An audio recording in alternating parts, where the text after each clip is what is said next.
Napakabigat na decision to kung tutuusin sa Hinebra. Biro mo kapalit yung Ralph ko plus future second round pick for Kaylan Tiongson ng Ross. So yan nga ang ating mga tatalakayin. Pero syempre bago ang lahat shoutout muna sa mga solid nating ka-teammate na sila Efren Katimpo, Eduardo Monsales, Scout Ranger, Ronald Berbosidad, and Juan Solige. So may response na nga about dun sa Kaylan Tiongson, Coach Yeng at sa Hinebra na matatandaan kamakailan lang napabalitang ino-offer na rin sa Hinebra si Kaylan Tiongson ng Ross at batay nga sa post ni Inside of the PBA nakasaad rito na yung Maverick Amnesty yung pinaka best player na kanilang ino-offer sa Ross. Pero yung naging response nga dyan sa latest post ni Inside of the PBA ay ayaw nila doon kay Mav dahil mas gusto raw si Ralph ko yung makakapalit ni Tiongson. Batay nga rito sa Inside of the PBA, sinasabi rito na breaking. Coach Yeng ayaw kay Amnesty at mas gusto si Ralph ko kapalit si Kaylan Tiongson.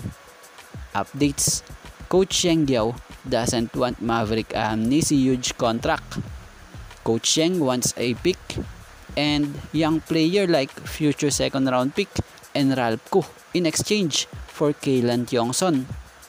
The Hinebra management did not respond yet for the counter offer of the Rain or Shine management. Source: Ross Insider, PBA Insider News. So kung titingnan natin mabigat itong hinihinging kapalit nila Coach Yeng para sa Hinebra dahil si Ralph ko bagamat hindi ito top pick noon sa Hinebra or ng Hinebra nagawang malupit na armas ito ni Coach Tim Cone dito sa Barangay Hinebra.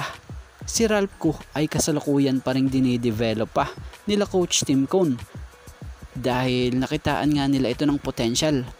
Biro mo stretch forward na may mataas na percentage beyond the arc. Napakasimple gumalaw, walang yabang at malaki ang kumpiyansa sa sarili. So para sa atin kung ito talaga ang gusto nila Coach Yeng Giao na makapalit itong si Kaylan Tiongson, malabo sila rito kay Coach Tim dahil bata to ni Coach Tim na talaga namang ang laki ng role na ginagampanan nito sa Hinebra. Bukod dyan, nakakatulong pa to sa gilas na tong sila Coach Tim Cone sa practice player bukod sa Hinebra. Bukod dyan, edad.